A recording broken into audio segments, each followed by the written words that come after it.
हर हर महादेव, देवों के देव महादेव के चरण में प्रणाम करता हूँ।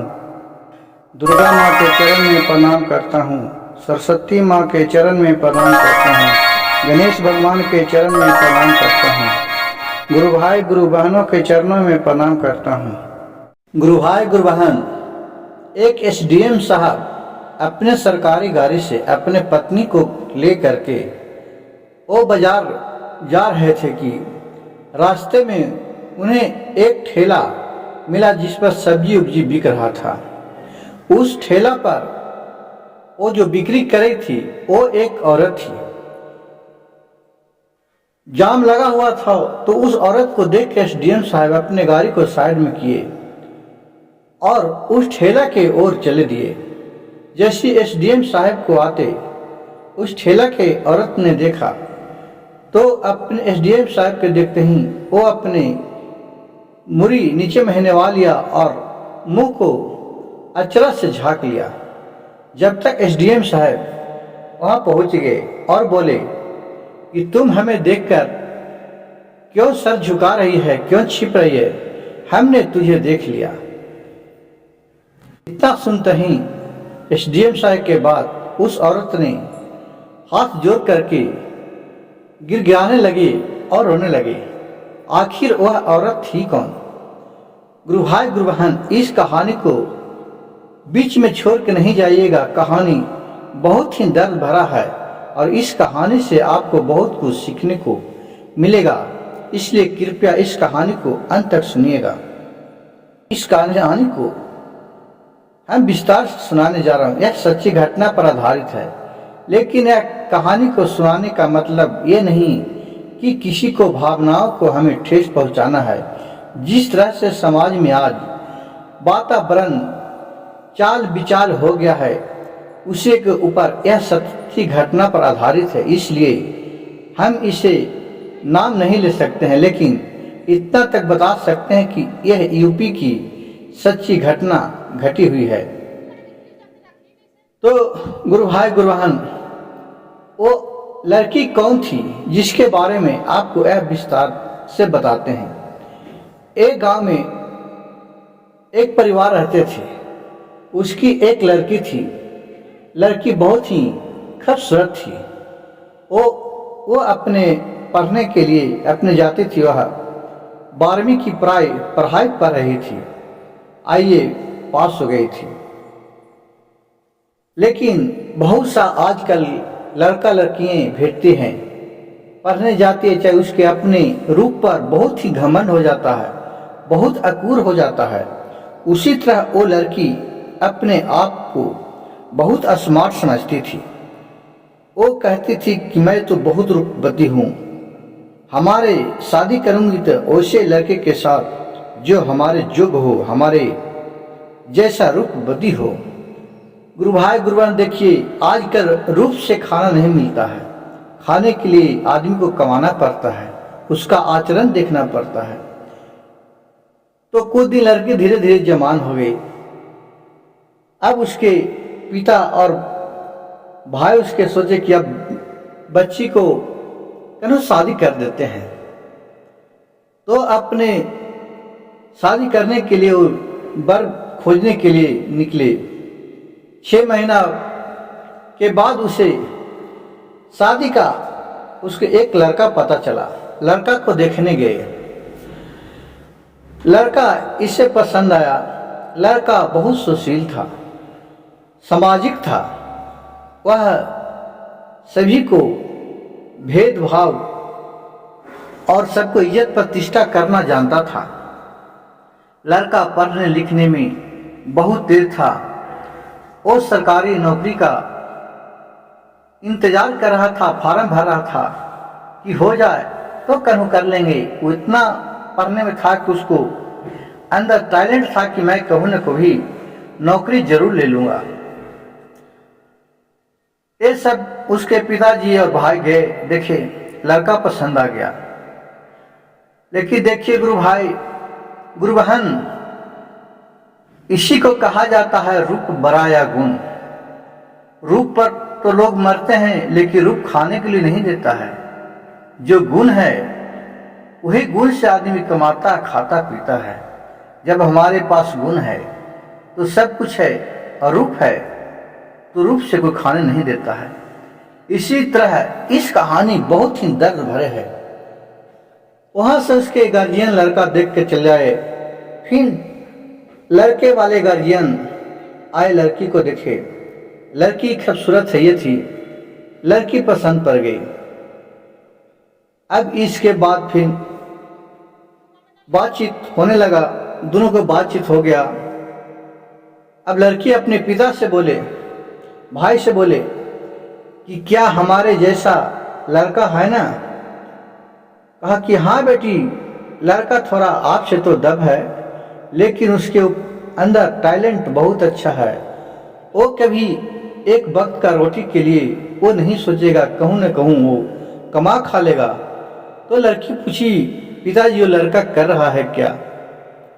बोले कि लड़का अभी पढ़ाई कर रहा है और अपने जॉब का तैयारी कर रहा है।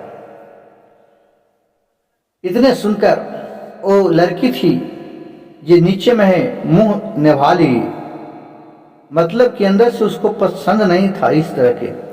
उसका भाई फोटो इतने में दिखा दिया लड़का के कि देखो बहन, यही उस लड़का का फोटो है। लड़का का फोटो देखा, कहने लगा हाय तो ठीक, लेकिन उतना कोई खास लड़का नहीं है। देखिए आजकल के लड़कियां गुरु भाई गुरु बहन, चाहे हमारे घर को, आपके घर को, किसी को बहन हो बेटी हो, अधिकतर देखिएगा बहुत सा लड़कियां ऐसा ही निकलती है। मैं किसी को भावनाओं को ठेस नहीं पहुंचा रहा है, सभी को नहीं कर रहे, लेकिन कुछ लड़कियां ऐसे निकलती है कि अपने आप को इतना स्मार्ट समझती है कि जिसका कोई नहीं कर सकता है। उसी तरह उसी में एक वो भी लड़की का गिनती आ रहा है, जिसके मैं कहानी कह के सुनाने जा रहा हूं। सब कुछ वहां हो गया, दिन बैठ गया, शादी विवाह का सब कुछ हो गया, बाराती आ गया, खान पीन हो गया, पूरा धूमधाम से बाराती आया। दरवाजे पर बाराती लगा, फिर जाता है गुरु भाई गुरु बहन। आजकल देखिए फैशन हो गया है क्या कि माला का, कि पहले जयमाला किया जाए। तो जयमाला में सजा हुआ था, लड़का भी आया, उधर से लड़की भी आई। लड़का देख करके तो लड़की को खुश हो गई। फिर लड़का जयमाला लड़की के गले में डाला। फिर लड़की के बोले कि तुम जयमाला डालो, लेकिन जयमाला लड़की नहीं डाल रही थी। वो सीधा कह दिया कि हमारे पसंद लायक लड़का नहीं है, उसको लड़का पसंद नहीं है। पूरा जिस तरह से लड़की था उस तरह से लड़का नहीं था, लेकिन लड़का का तो टैलेंट था। ये नहीं था कि पूरा खराब भी नहीं था, हल्का तो कुछ नॉर्मल रहवे करता है गुरु भाई गुरु बहन। लेकिन लड़का बहुत चंचल था। बहुत कुछ कहने पर उसका कहा कि नहीं, लड़का कहा कि तुम जे कहेगी जे करेंगे, भरे अभी शादी तो कर लो, बाद में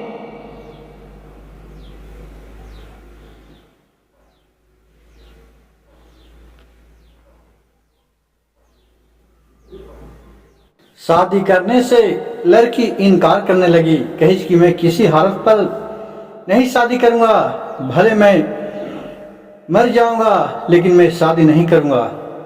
उसके लड़की के पिता, भाई और जो परिवार थी, बहुत लोग बहुत समझाने लगे, बेटी ये अगर बरियाती चल जाता है लौट के तो तुमसे कौन शादी करेंगे, बहुत बदनामी हमको होगी। बेटी कर लो, तुम रूप नहीं देखो, इसका गुण देखो, ये कभी तुम्हें कमी किसी चीज का नहीं होने देंगे। ये बहुत ही संस्कारी लड़का है, पारिवारिक है।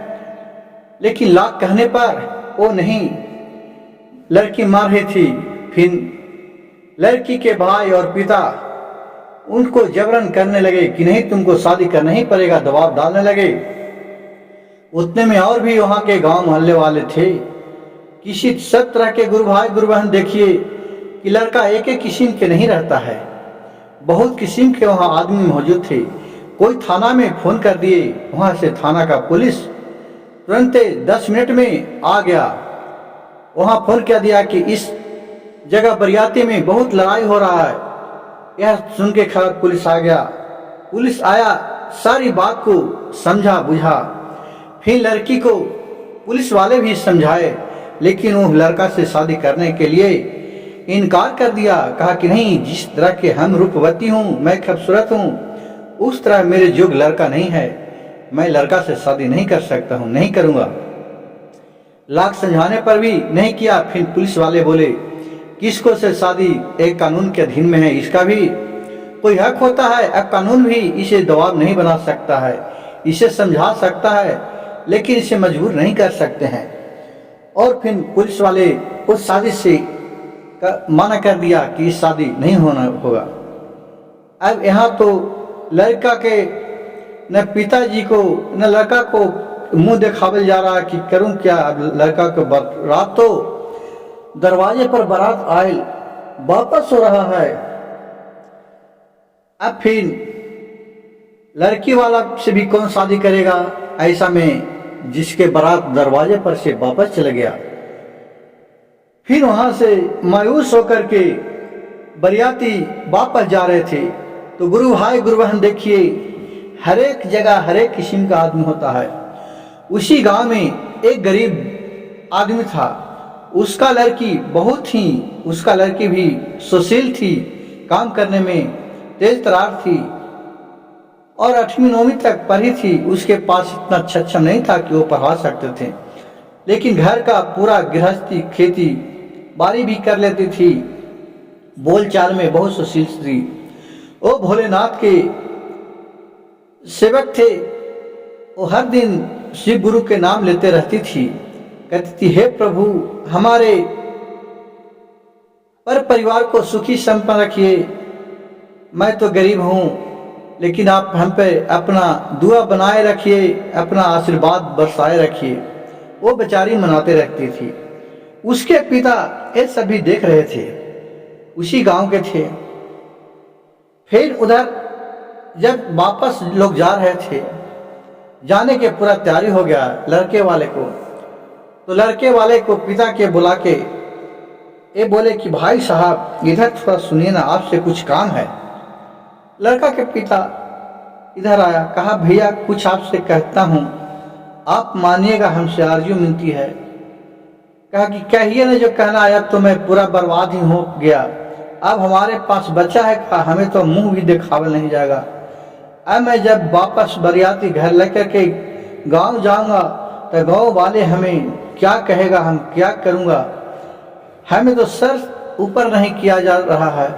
किसी का भी गुरु भाई गुरु बहन होता है, जब बरियाती खाली हाथ लौट के चले जाता है तो उसको वाला बेइज्जती होता है, लड़के वाला का भी बेइज्जती होता है, और लड़की वाले के भी तो बेइज्जती होता है, जो भी करता है। लेकिन बहुत सा लड़कियां आजकल है जो इस बात को नहीं समझता है। उसी के लिए ऐसा ही ये दर्द भरा कहानी है। तो क्या किया, वो लड़का के वो जो बगल वाले गांव वाले थे, कही भैया हमारे भी एक बच्ची है, वो आपको जिंदगी में कभी भी एक खाने के लिए पीने के लिए कभी ऊंची आवाज में नहीं बात करेगी।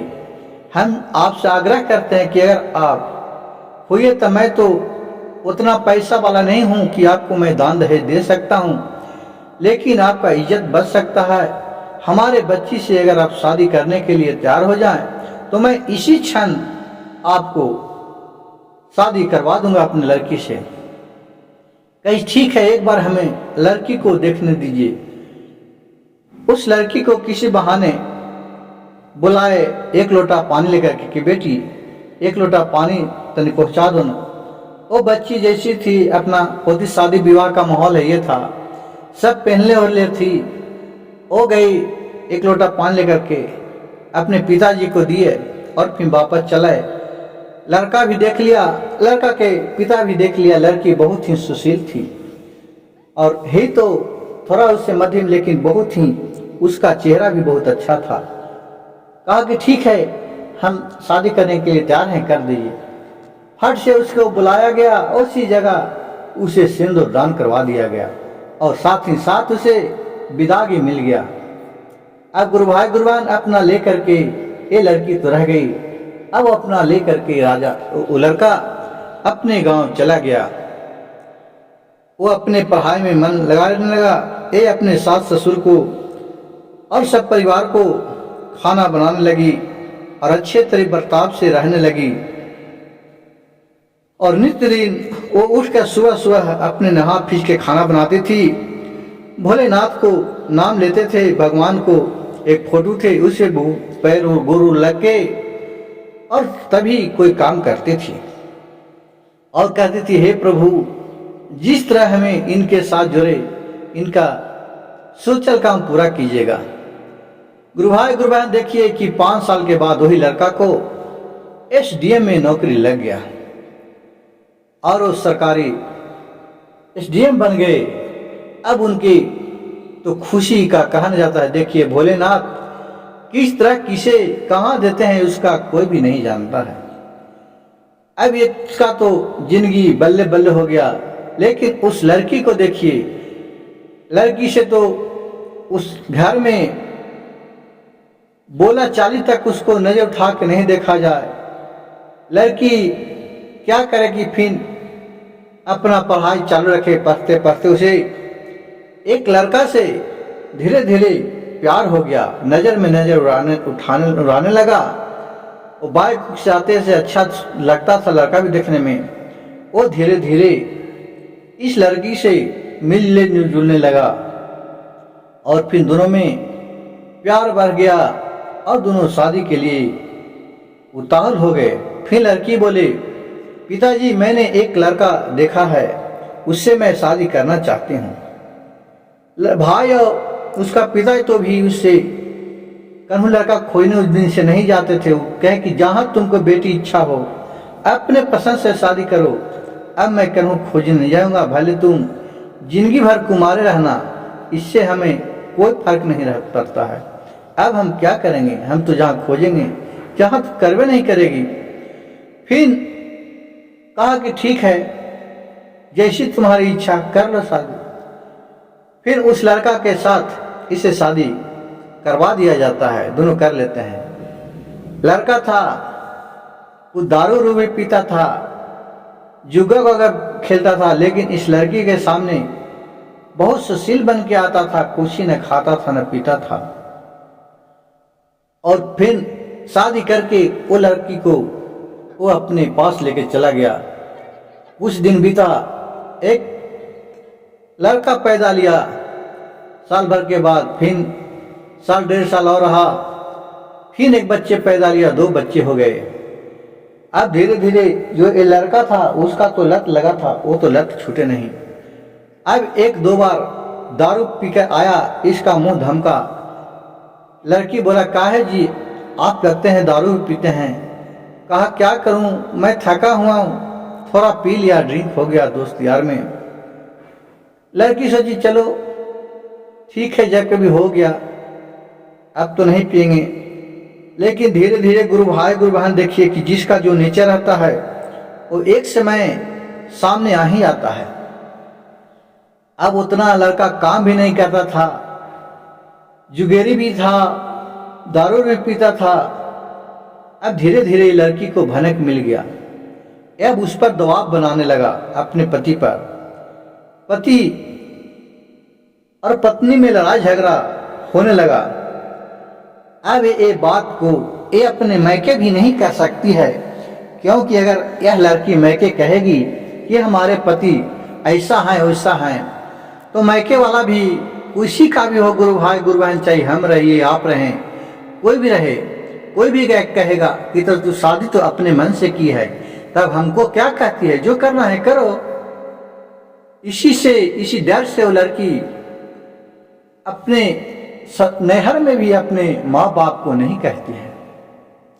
कुछ दिन बीतते जाता है, लड़ाई झगड़ा धीरे धीरे बढ़ जाता है।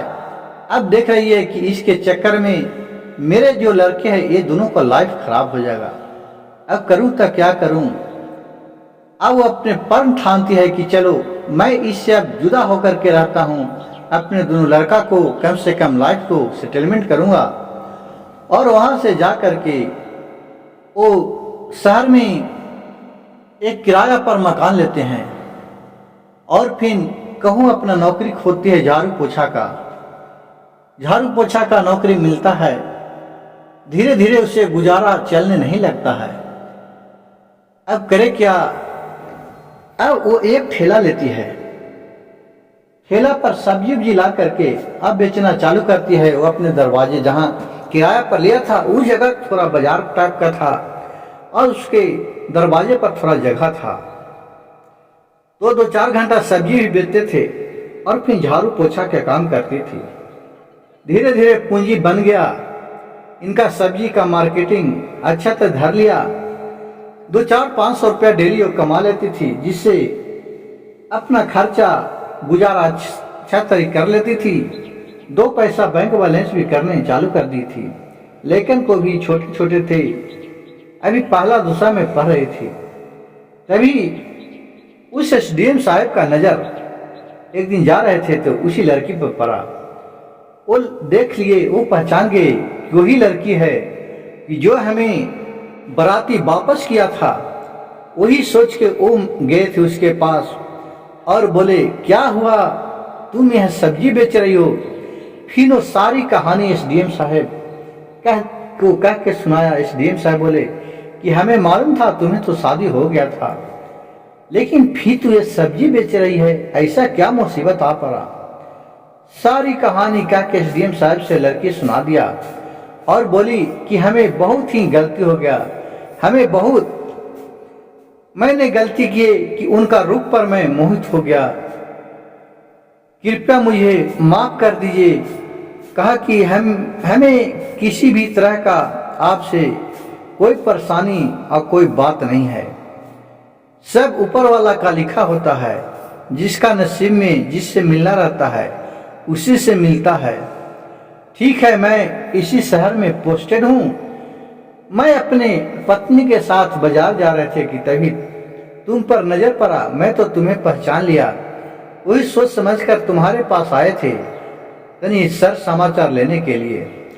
और फिर बोले एसडीएम साहब कि ठीक है, मैं चलता हूँ, जब भी तुम्हें जरूरत पड़े तो आप मुझे याद करना, मैं जहां तक होगा आपका मदद करूंगा। फिर वहां से एसडीएम साहब अपने गाड़ी में आए। गाड़ी में आए तो उनकी पत्नी पूछने लगेगी, ये जी वो कौन औरत थी जिसे आप जाकर के इतना समय दिए, इतने टाइम तक बातचीत किए? वो लग रही है कि हमारे गांव की जो लड़की आपसे शादी करने के लिए इनकार की थी वही लड़की लग रही है। एसडीएम साहब बोले, हाँ तूने ठीक सोची, वही लड़की है कि जो अपने सूरत पर मरती थी कि हमारे जैसा इंद्र के परी नहीं है, वही लड़की आज सब्जी बेच रही है। गुरु भाई गुरु बहन, जो भी इस कहानी कथा को सुन रहे होंगे, इस कहानी से हमें यही सीख मिलते हैं कि बुरा जो देखन मैं चला, बुरा न देखा कोई, और जो दिल खोजे अपना कि मुझसे बुरा न कोई। वो लड़की अपने आप को बहुत ही स्मार्ट समझती थी, बहुत खूबसूरती समझती थी, लेकिन खूबसूरती ये खाने के लिए नहीं देता है, खाने पीने के लिए चरित्र पर काम करता है, निर्भर करता है, उसके काम काज पर निर्भर करता है। कोई भी पिता हो, कोई भी अपने बेटी को नहीं चाहते हैं कि हमारी बेटी बाद में तकलीफ करे। वो चाहते हैं कि ऐसा इसका बर खोजूं ताकि आगे चल के हमारे बेटी हमारे दरवाजा पर रोने के लिए नहीं आवे कि हाँ पिताजी हमें यह चीज का कमी है। बाकी तो सब ईश्वर की देन है, सब भोलेनाथ जो भी करते हैं सब उन्हीं का है करा। लेकिन अपने आप में भी लोग को इस बात से बहुत कुछ सीखने को मिल सकता है और इस पर ध्यान देने योग्य बातें हैं।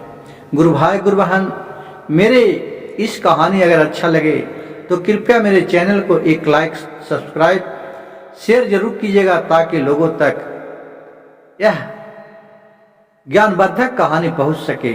हर हर महादेव, घर घर महादेव।